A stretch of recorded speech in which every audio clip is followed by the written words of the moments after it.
back off the bye week, and it's officially time for Lions football. We got Lions, we got Vikings, and we got a blueprint, so let's jump right into it. So yes, we're back with another preview/prediction video.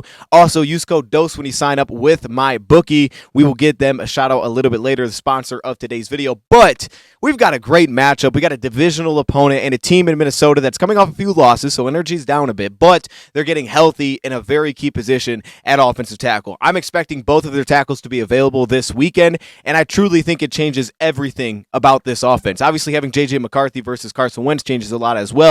But I think it all starts there. That offensive line, to me, through the games that I've went through, has been atrocious. And it starts with injuries up front, right? You have School or Schooley start at left tackle. They don't have Christian Darrisaw. They feel like they don't want to lean on that side. So Walter Rouse that will step in at right tackle. And that offensive line is just not the same when they don't have either of their tackles. It feels like they don't have a thing that they can kind of lean on in the run game. And then when they had Darrisaw, they're like, hey, we'll lean behind that left side of the O-line. And then the interior has been shaky all year. Like Will Fries, there's been inconsistencies there for me. Donovan Jackson has been in and out of the lineup, so it's been a shaky start for him as well. You got Brendel stepping in at center. So overall, right now, they're just not in a great spot until now when they get their tackles back, and it's going to help them a ton in this game. I think it changes everything about this offense. A lot of the noise was about Carson Wentz making bad decisions, but I'll be honest with you, there's a lot of things that he did well that the team just did not capitalize on. Drop passes. He made a lot of fast decisions when he was under crazy duress. I give him a lot of credit. Sure, he made some bad decisions too. Also threw some interceptions that felt like, all right, that's a little bit of a prayer. On top of that, he also led to massive plays for this team because of what he did in extending plays. And again, he did a lot of things with guys directly in his face, like 2 seconds into the play, you felt like, just because of failures to pick up assignments up front, early losses, and not really a run game that they ever seemed to be able to get to lean on. I mean, in their last game, they just never felt like they could do it. They don't have nearly enough rushing attempts for who they want to be. So I think ultimately it's going to matter that J.J. McCarthy's in this game, but I think the biggest key is honestly that offensive line getting healthy. And for the Lions side, I'd say we're in a pretty good spot too. I'm hoping Taylor Decker plays this weekend with shoulder/rest. I think he's going to play, but he didn't practice on Friday, so I'm assuming he's going to be good to go. And the Lions are getting Terrion Arnold back, which is amazing. Al-Quadri Muhammad's going to be available, but unfortunately, guys like Daniel Thomas recently ruled out of the game. The Lions only brought up Ty Summers off of their practice squad for some linebacker depth, kind of telling you that, yeah, hey, you're probably not going to get Malcolm Rodriguez, who's also listed as out, but also no Kirby Joseph in this game. So the Lions a little bit thinner at safety once again,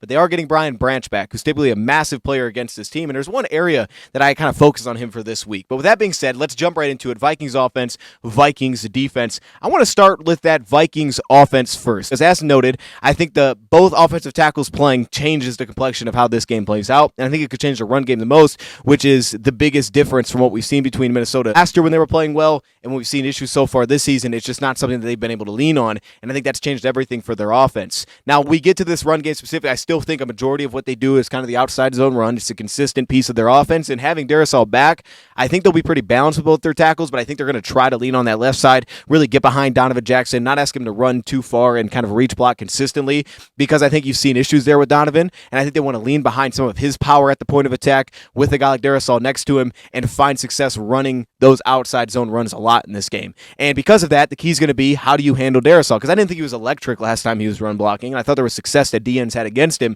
and that could be a real big swing in this game. There could be a lot of Hutchinson on Darrisaw, especially against the run. There are some stretch runs that will get mixed in. They're a little bit hit and miss with this offense, but they do have a fantastic running back that can make it happen. A little bit hit and miss, but there can be explosives that can open up there. I have seen them work in some power runs. I've liked that to their offense. I don't think they do it maybe enough. Maybe getting healthier, now they lean into that a little bit, but I think it's actually popped a bit, and then when they sell it off a play action, it's very effective because it actually works much better out of the shotgun than typically it seems like with their zone runs. So I would keep an eye on them mixing a little more power, a little more gap scheme this week than what they have, especially if they can lean on that left side of the O-line or lean on the right side, let Donovan roll.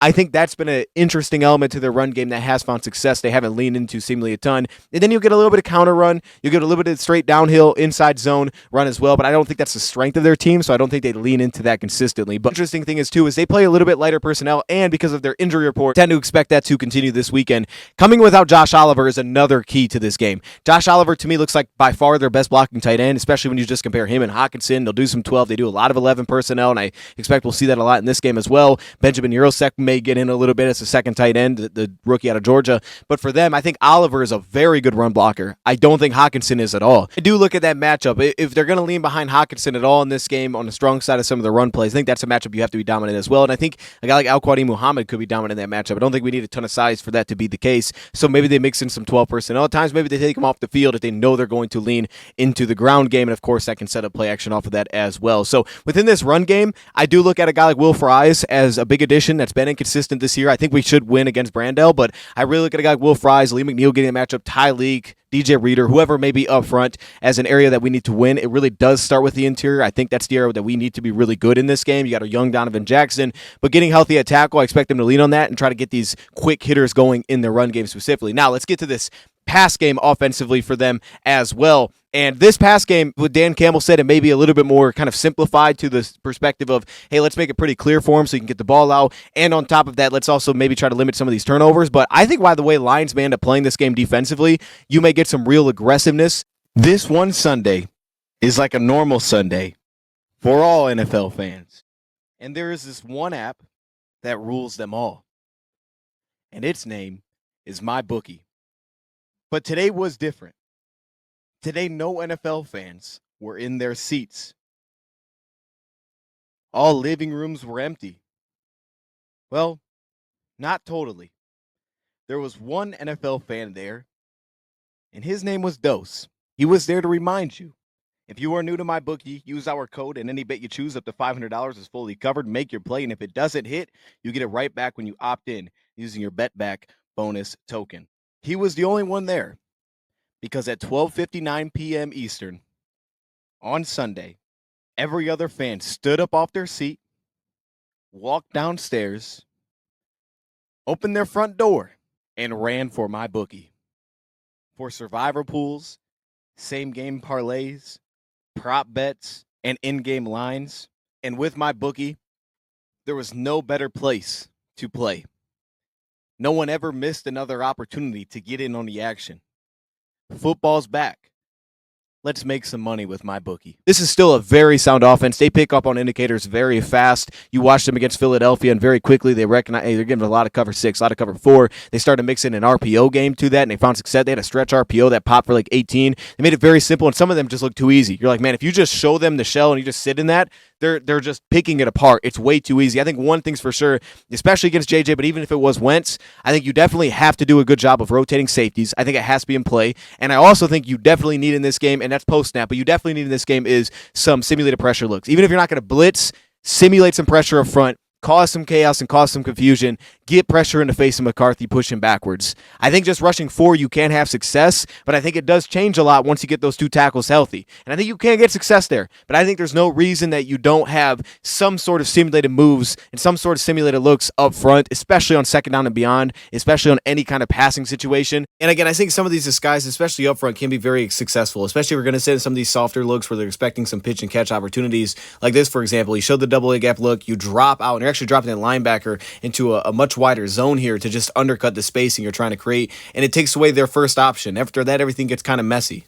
Really like cover 3 in this game. I like that as a base defense in this game. You would typically, you play Minnesota, you always play 2 deep coverage, you play cover 6, you play cover 4. I really do like playing a little bit more single high coverage and rotating out of that, rotating in and out of it, but at very least, I know they're going to play a lot of 2 deep safety, so have a rotation. Don't do what Philly did. Don't just sit in one look over and over. Rotate out of it. I do think cover 3 has been the most effective against this team specifically. Now, they can give up explosives there, and a big thing they'll do is get to a lot of stack concepts. They'll clear out for Justin Jefferson, and that guy doesn't really need to be open, and they'll take that shot. Obviously, you can create some one-on-ones out of that as well. And they do a really nice job with some backside delayed whip routes that open up against cover 3 looks as well. But that's where I think you have to cause some havoc up front. You got to spill McCarthy and not let him be comfortable standing in there and waiting for something like that to develop. It stressed those flat defenders a ton because they're going to have the opportunity to get outside, and then it's going to whip back inside, and they're going to give up a lot of space in those spots, especially if you lose anybody underneath the coverage, which is going to be the challenge of it.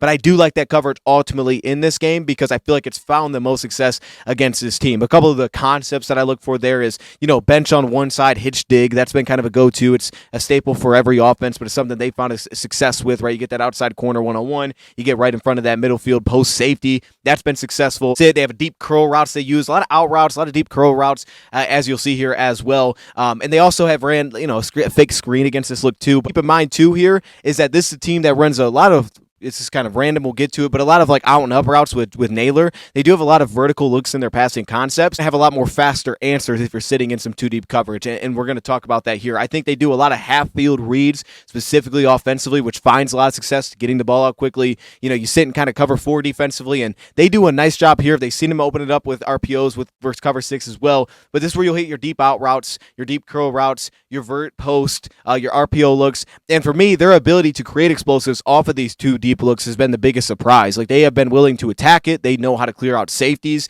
and they get vertical, and I believe they're going to trust McCarthy to put it out there. So you get a lot of backside digs that come along with that. A team like the LA Chargers, when they went to some of the match cover 4, especially in a high red zone, it was successful. They were able to carry some of those routes vertical. You weren't giving up the kind of easy access space that you typically would give up, especially through the seams, and you were able to kind of limit the big explosive over top because you didn't really have that threat, especially in a high red zone. At that point, you're able to play top down on everything. So it's an effective coverage. I think it's fine, especially once you get inside like the 30 to match it up in cover 4. Cover 4 can be effective. It can really hurt with some of those in-breakers if your safeties can jump some routes aggressively. You can't just give easy access if that's going to play. Same thing from quarterback position. We need driving on the football. Mick Robertson has always played this really well. You got a guy like Justin Jefferson out wide, driving on the ball top down. There's got to be an aggressive nature to them attacking it rather than just sitting back on their heels in that kind of look. Cover 6, again, a lot of vertical routes, and it's surprising, but they really do a good job of attacking this and opening up, verts, deep post routes, deep corners as well, and then they just found easy answers out of it. Like, they'll get that cover 2 side, they'll run some spacing looks offensively. This is where you'll start to open up that double move. They'll try to isolate a single side safety. They're really good at picking up on these things through the game. So I almost feel like down through down, you got to have rotating safeties. Just rotate. Even if you're going to sit in it, rotate it pre-snap, force them to set their eyes in poorly and miss some reads potentially and hold on the ball just a little bit longer. Yeah, that's where you get kind of those deep out routes, and they've thrown picks playing this kind of coverage, but I think you just need to have some movement pre-snap that takes place against this. And I would expect that they'll throw in a few more screens than maybe we've even seen to this point if you're sitting in that soft of coverage. Man coverage does work. It's shown success. The problem is you play man, you're playing Justin Jefferson. In the past, we would play a lot of 2-man against this team, and you could play underneath, and you could play under 2-man under coverage, and you can leave it into that safety's hands, but Jefferson still finds a way to get open in these spots. I've seen cover 1 and cover 0 actually have success. Cover 1, you may get a lot of over routes here, so it's just about picking up and coverage being sound. You can think about that as match coverage as well. Like if you were playing Green Bay, you could lean into that. Red zone and goal line, but you're just allowing one-on-one opportunities there specifically because schematically they're pretty good. Against Red 2, we saw him set up a high-low that he just couldn't get to it because of pressure. So it's going to be really important to plaster. Safeties really have to plaster. Again, you got to play top-down as a safety. I think if you're sitting in kind of that softer coverage, again, it's a danger for vertical routes, but I think that's kind of the game you have to play against these guys. But the reason that cover 0 also works too is because they're able to drop defenders into the middle of the field that aren't a safety and just kind of play some rats over the middle and take some things away. This is going to be a key for the run game specifically. If you play a lot of man coverage, I would expect a lot of choice routes for Jefferson. They'll probably put him everywhere. I would keep an eye on a guy like Jordan Addison, and specifically if he's going into the slot and the Lions do play a little bit more single high aggressively, look at Brian Branch getting some looks to just man up in the slot. I think it makes a lot of sense in this game, especially if you can get him manned up with a guy like Jordan Addison or even Jefferson, but probably Addison because he's such a smooth release type of runner. I think that's what Branch matches up with best or will give us our best shot. So I wouldn't be surprised if the Lions played a lot of, hey, Brian Branch, let's get him in that Addison matchup, especially on like third downs or have-to-have-it downs where you're kind of playing the sticks more. Again, I think the match coverage stuff is successful against these guys, and we've seen it in the past where outside corners play the outside ones, but they can pass off an in-breaker to the safety, just matching vertically. It allows guys like Branch to drop off routes and go make plays in the secondary, kind of take that away, get a little more freedom to those guys. So I think we're going to see some variation of some sort of match coverage in this game. At least that's what I would do out of some different looks for what you do defensively. I think that just makes sense. And again, play some games. I think it's worth blitzing this team. You can win up front, especially on the inside. If we're dominant there, we're dominant there. But I do think just because of how they play, it's worth creating challenges, at least with simulated pressure, to just see if they can pick it up. Now, flip it to the other side of the ball, and you're looking at this Vikings defense, and this is an interesting defense because after they moved off of Phillips, it feels different. Like, it's a very aggressive attacking style defense still. But the way they play everything up front, it feels very reliant on linebacker blitzing, and those guys a lot of times get asked to deal with the A-gap, which can be a real problem for them, but can also be a real success. They have so much flexibility as a slant rushing team up front. They will blitz to play the run, which can be good for an offense, but it also causes a lot of negatives too, and that's what they do. Redmond has been awesome this year creating negatives. I think Jonathan Gennard, he's a handful to deal with. If you can stretch to him, if you can get wide and get hands on him, you can possibly get him out of the play and run directly at him. But he can also create negatives, and he does it for a lot of inside runs where he'll just shoot into the backfield and make things happen from a very wide alignment. So you have that challenge you have to do with. It's still kind of a 3-4 defense than his base of what it does when it has base personnel on the field. And I would look to challenge that. I would challenge some early 12 personnel and just see how they play it.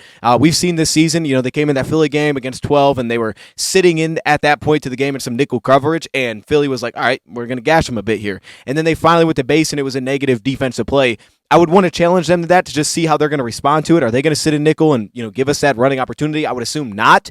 And I say that because especially on early downs, it's a very heavy cover 4 team that will blitz out of from what I've seen so far. There's a lot of rotation to it, but I think they feel more limited when they go base. The actual coverages that they feel comfortable at living into feels a lot more limited. I think it simplifies them much more 2 quarters coverage when you can put them in base coverage, which is why I think they like playing a little bit more nickel. I think you get that flexibility. Harrison Smith lines up everywhere, and they trust those guys against the run, right? They're not much smaller than their linebackers, to be honest, but they're also much better in coverage. So I would challenge them with that. And we saw the Chargers go, as heavy as you can get. They came out of the half and went 13 personnel, like every play just ran the football downhill, and they just ran all over them.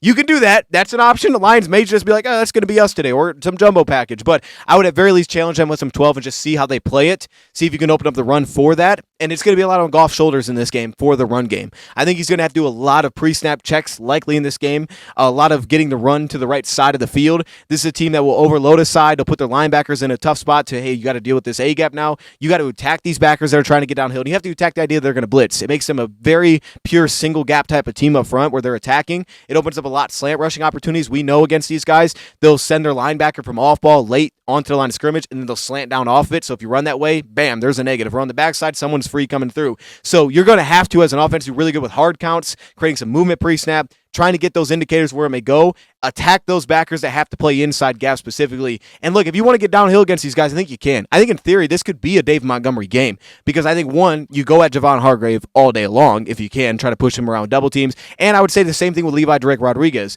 The guy that I think is going to be the barometer for this game is going to be Jonathan Allen. He's made some good plays this year. He's been really good at getting shed and getting upfield. I think Redmond's been more disruptive, but he, to me, kind of, okay, where are we at in this game? Because this is a team that concerns me from the perspective of they are very athletic up front, and we have young guys at guard, and they could cause negatives. And all year long, even teams that have ran well against him have had negatives and gotten behind the chains. And that's the game you don't want to play against these guys. And they'll do it against run because they will sell out to play the run. They'll sell out with the blitz to play the run. So I think test their personnel, see what they're going to play. And if they're going to play base, you may get more simplified looks on early downs than you would expect, and maybe more predictable coverage specifically. Because a lot of cover 4 blitz on first down, but you have to just have in the back of your mind, usually, hey, this could be a cover 2 invert. And a lot of times it's Isaiah Rodgers goes to safety, Harrison Smith will step down, and their cornerbacks, they may double invert, both cornerbacks play safety, will step Harrison Smith to the middle of the field, or maybe we won't even Tampa 2, we'll just play straight cover 2. But they do a lot of cover 2 invert. That's kind of the mix that they have there, and need to race out to the flat. So it opens up opportunities there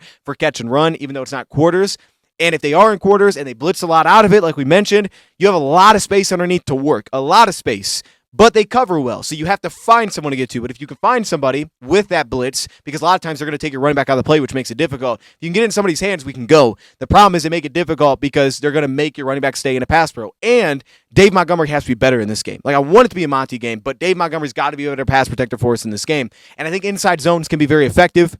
Just to get in on it early here, so much about this game is about out-leveraging these defenders and spacing offensively. Stack routes or condensed formations here so you can open the flat. Doing a really good job of, hey, if you want to drop random guys to the middle of the field, that's fine, but we're going to test them. So we're going to push vertically to clear that corner so that we can open up the sideline. We have to do a really good job by spacing correctly and also out-leveraging these defenders to create our openings. Tight, condensed splits, stacks, things like that, bunches. I like what Chargers did with the lead blocker. I would do that too. I'd have a lead blocker in there a lot. Tight, whoever you want to put in there. Let some, shoot, I was about to say Malcolm Rodriguez, he ain't available. But let someone lead block in this game. I would do that a lot. I think it's very effective against these guys. You can split zone off of it. You can try to get help when you get a free guy off the backside. Like I would utilize some real lead runs in this game, attack those backers, and just get downhill and try to push these dudes around a little bit. But I think there's a lot of flexibility for how the Lions can run. I think that it becomes Gibbs' game with the outside zone because they create a lot of negatives. They get a lot of penetration. But the big runs for that run scheme has been guys being able to bounce it and make something happen. That's not going to be Monty. It can be Monty, especially on the cutbacks, but I think that's more of a Gibbs style. And, of course, I do think that you can get out wide on these guys. Go right at Jonathan Grenard, right? Get right wide out with some of these stretch runs. I think that can be an effective defense for this game, especially when they're blitzing because they're shooting upfield in the gap. It allows you to really minimize some of the scrape speed that they have. So as long as you can get it to the right side, you can have an opportunity to make those really pop. Now, the problem can be they go cover 2 invert and someone sits underneath. That can give you a little bit more resistance on the outside, but they do have a real opportunity of getting to that second level, those kind of runs, especially if you want to check out of it when you see a blitzing linebacker. And a lot of times it's Ivan Pace, as Dan Campbell has already pointed out for us.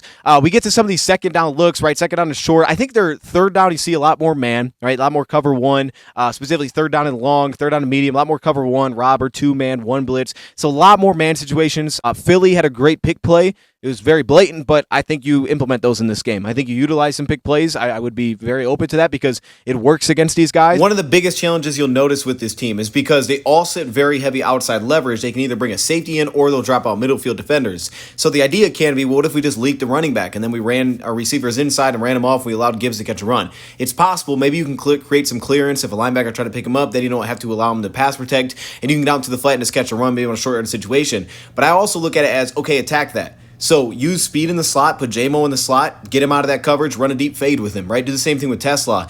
Out-leverage them through the slot, and then that's where you can also run a lot of your rub routes through the slot too, because if they want to stay outside leverage, now we're going to squeeze it. So we squeeze inside, unless they're going to flip and pass that thing off, we're going to get a bumped route, and we're going to open ourselves up. So you have to have answers towards the outside. If you are going to middle, you better have levels concepts. And these are, of course, true isolated opportunities you're getting on the outside. Notice that safety is cheating over, so you can use that outside route where they're sitting outside leverage to try to just go win one-on-one, right? You hit the slot, go vertical, win one-on-one on the outside. And again, my matchups will be a lot of Sam Laporta on Josh Metellus. Jeff Okudah is not playing in this game, so I think McGlothern will get some looks. Go at that matchup. Matchups go at Metellus and McGlothern, or whoever's in for Jeff Okudah, especially if you can go some lighter personnel, or 12. That's the matchup I'm going at, because on one side, you're going to have Byron Murphy, who's been very good this year. He looks awesome, and he'll play outside, and he'll maybe match up with St. Brown one-on-one. So it's who's going to win opposite of that guy. And for me, based on who's going to win opposite of that guy, I really look at Isaac Tesla getting going in this game a little bit. I would look for some size. I would just try to overwhelm some of these corners. I think with how they're playing some of their quarters and stuff, I think big physicality and deep comeback routes, guys that you can kind of just put the ball away and he can shield people off and make great catches on the sideline. I would look at Tesla, and I think he also is very capable after the catch. So I'd look at him, and I think J-Mo gets going a little bit in this game. Khalif Raymond's always been effective from the slot because when they bring it, right, he can run some of those deep out routes. Out routes are very much so used against his team. Flats, getting out into the flat, make them cover a lot of space on early downs. And then also, when they're giving those too high looks, it's an opportunity for Tesla to get some looks. I think he could have multiple receptions in this game. I think he really could, but I think it's also a real opportunity for J-Mo to run after catch. Real opportunity for him after catch. He's typically really good running after catch, especially against these guys. So second down medium, second down long. Again, kind of an extension of the first down. A lot of 4 blitz. I expect them to blitz us a lot. I don't think they're going to trust they're going to get there with 4 constantly. If Grenard does, maybe that's the case, but I don't think they're going to believe they can constantly live on a 4-man rush. I just don't see that. Maybe they could, but I don't see them trusting it. So I think they're going to bring a lot of blitzing. I think they're going to blitz a ton in this game on early downs to play the run, and also just for pass rush to get an extra body going. And sometimes they'll bring 6, but I expect a lot of blitzing in this game, especially if they're forcing more backers on the field. So you got to be prepared for that. So a lot of 4 blitzing in this game. Cover 3 blitz. Occasionally you'll get that mixed in. That's kind of an occasional thing. Maybe a little bit of man coverage as well, but that's kind of their base. It's 4 with some 2 inverted looks off it, and then man, seemingly when you're in much shorter situations or if you're in a third down situation. But those are the matchups that I like specifically in this game. Better pass, but I think you got to have really good hard counts. Be a challenge for Jared Goff to get us in the right rush game looks. It always is against Minnesota, but if he does, that could make him the MVP of this game, honestly, putting us in the right spot to get an explosive, because a lot of it is about what they do schematically, and sometimes they get beat up schematically, sometimes they expose teams schematically. He's going to have a real big challenge at the line of scrimmage and helping us out, and that can make him the MVP of this game alone. I think rushing scheme-wise, inside zone's very consistent, very successful. Chargers leaning into that. I think the lead block's effective. I think heavy personnel is good here too. Also, counter pulls can be effective, I think, because again, they're blitzing up front. You can get some of that where you can seal down and peel off of it. Those can be effective. The outside runs are going to be more hit and miss. I think that's where Gibbs may have to just be creative, where he could pop it because there's upfield penetration. He gets by that, he's out of there. But the flip side of that, too, is there could be some real negative. That's probably the most dangerous run. And the toss stretch plays, I think, are very effective because they're just consistent. I would actually think you could use Monty in that spot. Just because it gets out wide doesn't mean it has to be Gibbs. I think you could toss it to get Monty a little bit in this game and find some success. I don't know. Maybe you try some misdirection. I don't think it's necessary, though, because the linebackers aren't really scraping. They're kind of just stacking gaps. So I don't know that it's that necessary outside of movement pre-snap, which is necessary. So the first look here, we get a cover 3 look, but you can see the motion pre-snap indicates what coverage is getting to, so they allow themselves to get this open spacing look. But they will disguise a lot. Again, on early downs, and they'll bring blitzers off of it. I think it's really important to high-low the safeties specifically. Okay, that's where I like size, some of that speed on the outside as well. Kylie Freeman could be lined up out there. I really want to press in front of these safeties, make them drive on the ball. I like how their corners balance these things, and I think they tackle pretty well. It's going to be hard, I think, to get easy screen success, maybe some draw plays when they bail if you get this look, and this is why it is important to run the ball on third down against these guys. But I really do like pressing these safeties in front, making them drive on the ball, especially with a guy like Tesla getting a lot of zone looks where he doesn't actually have to consistently separate. Just let him go up and get it, let him make a play on a sideline. It could be beautiful. Constant motions, constant movement to get an idea of who's coming on the play and who's bailing on the play, and really look to those slot defenders. They tell the story a lot of times of where this is going. Are they bailing? Are they staying in? You got to look at those guys a ton. But we've seen this team so much to the point where they've rotated before that. They've shown cover 0 everywhere, and the right before snap, right when it's about to be snapped, everybody bails, and they step up, and you're like, oh gosh, that was a monster disguise, and they moved everybody. That wasn't like, hey, one guy's bailing. It's like, dude, everybody just moved. They do things like that, which is about as dynamic as it gets, I think, in football for a defense. So attacking front, Jonathan Allen is the key.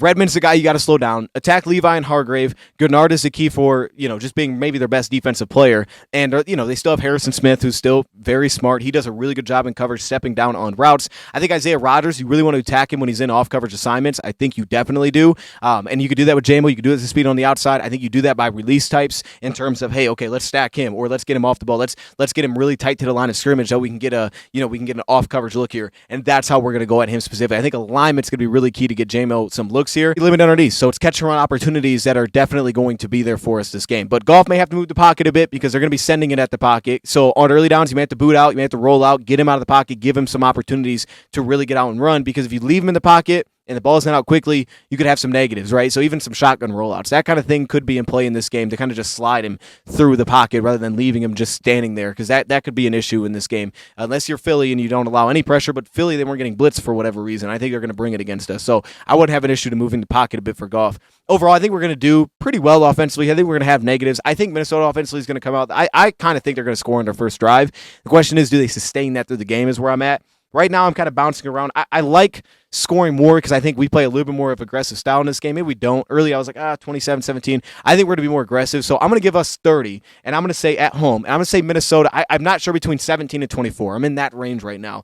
30-17, 30-24. It's going to come down to that aspect as how many broken plays can JJ create. I don't know that he gives you as many as Wentz do, but I don't know if he also turns the ball over. So I'm going to say he gives them at least a broken play in this game. So I'm going to go 30-24. Lions win it. Maybe it's a late score by Minnesota in there. So that's my score prediction. Let me know your thoughts. Shout out to my bookie for sponsoring today's video. Thank you, Brad, for watching, and I'm out.